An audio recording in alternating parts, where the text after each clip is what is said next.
Hi guys. I hope you're having a really beautiful night.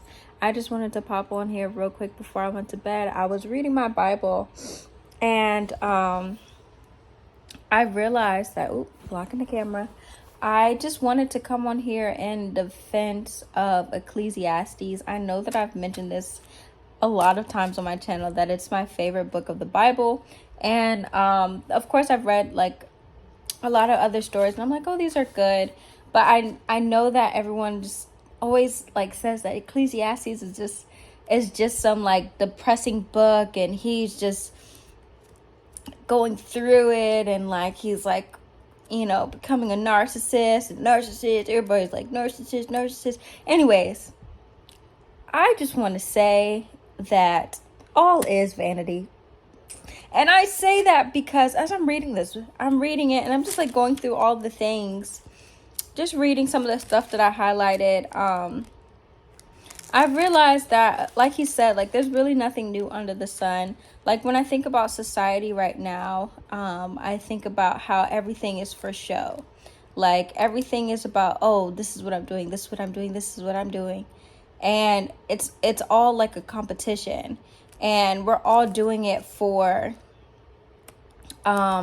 recognition. Like we want other people to recognize, oh, that we're doing this and we're doing that, or even if it's just trying to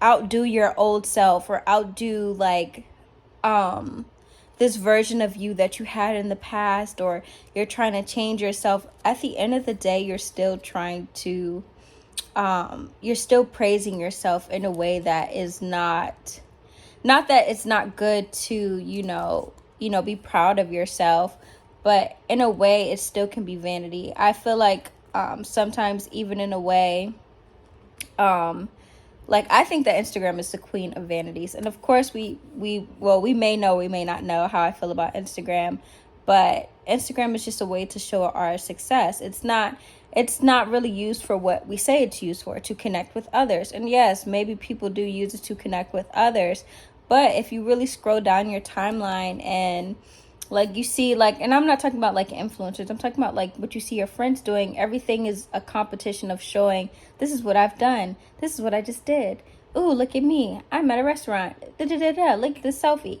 And vanity, that's what it is.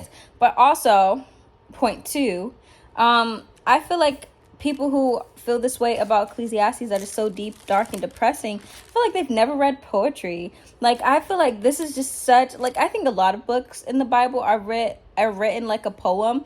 Like, I don't know, I just feel like the Bible is so beautifully written. I think that it's just not appreciated. Like, when I think of poems and like the poetry books that I've read, I feel like they come from such a real place, like a place of like vulnerability. And I feel like in this book, like he just was so vulnerable, and of course like he's so wise. And I feel like once you get to a level of wisdom, and I feel like that happens, just to put it in like modern terms today, like when you break free from the matrix, or like you wake up and you see what is really happening in the world, you're like, yo, like none of this actually matters. Like, and you get to this point, and I feel like this happens to a lot of people, where you get to this point and you're like, wow, like I could do all this and none of this would matter. And then like sometimes, like say like you follow God and you're like, I'm doing all this on earth, but my reward is in heaven. And not that God won't reward you on earth, or he won't give you the treasures or the things that you desire on earth,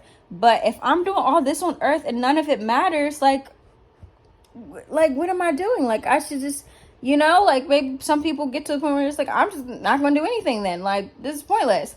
But I'm not saying do that. Please don't do that. Like, please continue to strive for your dreams and like work for the things that you want in this life. But just to get my point across, all is vanity.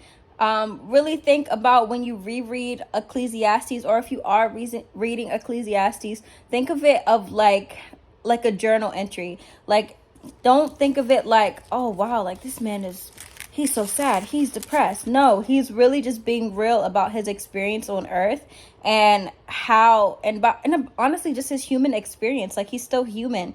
Like these people in the Bible, like they're not like story characters. Like this is real life. Like this happened. these people were real. And I don't know, like sometimes I'm just like reading, just reading, and like even like I'm gonna talk about my favorite part because it's always on my heart. Everything has its time. Like when he just like, oh, the way that it's written is so beautiful. Just read the Bible, read Ecclesiastes, go through it, have a human experience when you're reading it, and just try to think of it as it reflects in your own life. Like when he talks about everything has its time, and then he's talking about friends, and then he's talking about, you know, wickedness, and he's talking about pleasure, and then it just goes on. It just goes on this story, and then he comes to this conclusion. He comes to this beautiful conclusion, and he says, fear God and keep his commandments, for this is man's all. Like this is all that we have to give. This is all we can do at the end of the day, is just fear God and keep his commandments. And then he says, for God will bring every work into judgment, including every secret thing, whether good or evil. Like God sees what you're doing behind closed doors. He sees what you're doing after you leave people, when you're at home in your room, when you're in the shower. Like we think that we can hide from God and his judgment, or like, you know, nobody else can see this. Well, God can see it. He sees you.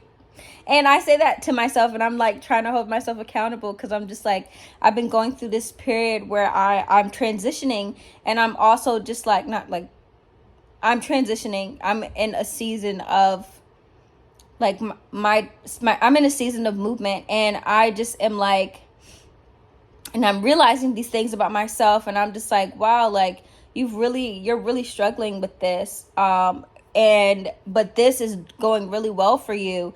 And I'm like, wow, like I wouldn't have been able to see this thing because I feel like I was hiding it from the world. Like I'm hiding the struggle, but I know that God sees it, and I'm like trying to bring it to him. And I'm like, whoa, I really need your help with this. But anyways, let me go to sleep. I know that I kind of cut myself short when I said that, but anyways, fear God, keep his commandments. That's basically the gist of, like, literally think about that, like through the whole process of him, like basically just like laying out his life to us, and then the conclusion he came to is just like fear God. Like that's really all we can do at the end of the day. It's just to fear God. And if you don't know what fearing God means, look it up. Maybe I'll make a video on it, but I'm going to sleep, so I'm not going to go into it right now, but we'll talk about it later. After I finish my book.